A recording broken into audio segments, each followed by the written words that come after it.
That means the trek to cottage country is going to cost you a lot more this year.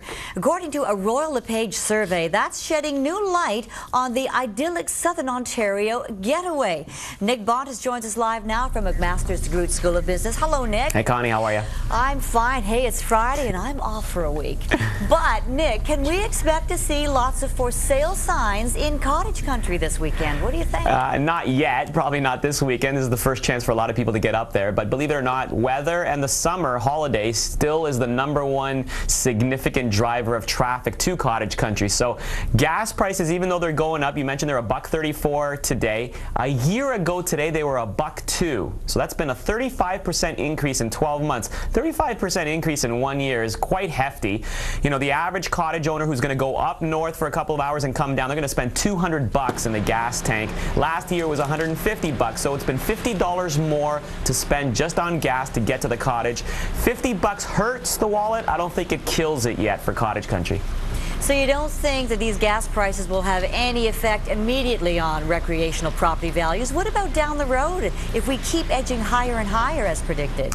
Yeah, I mean, still it's about supply and demand. Down the road, it could play a more significant role because we have to look at overall expenditures for gas. We don't just pay gas to put in the tank. And, you know, if gas reaches $2 a liter in the next year or so, that's going to cost us now $500 in gas just to go up to the cottage and down. But it's not just the car, because we spend gas in the barbecue. We spend gas on the boat as well. And for those people who are filling up their boats in cottage country and they're filling it up on the lake, those prices are even higher than just $2 a liter. So a family vacation, you know, 4 people going up maybe 5 or 6, 7 times a summer, it's going to get quite expensive now if gas reaches about $2 a liter. It better be worth the drive.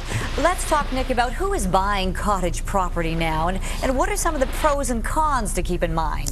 Well, the biggest pro is that you can buy a cottage now at a 20% discount compared to a year ago. So there's been overall economic malaise and real estate prices have fallen down. So the average waterfront property right now in cottage country is about $300,000. A con about purchasing cottage right now is that the best prime locations in cottage country have already kind of been scooped up. So I got about 3 pieces of advice for anybody who's interested in purchasing a cottage. 1, location is everything. So make sure you look at sun exposure and the proximity to a beach and make sure it's a comfortable drive, not just for you, but also for your kids. You know, your kids can only handle so many hours in the car.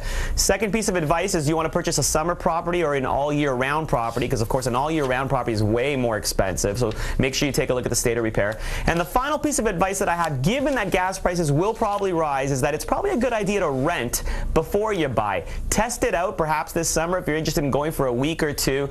Look at a whole bunch of different locations before you kind of dive in with that big investment. All right, Nick, are you heading north this weekend? I'm actually heading to Toronto this weekend, so I'm going to keep my vacation holiday closer to home. All right, you do that. Enjoy it anyway, Nick. Thanks for being with us today.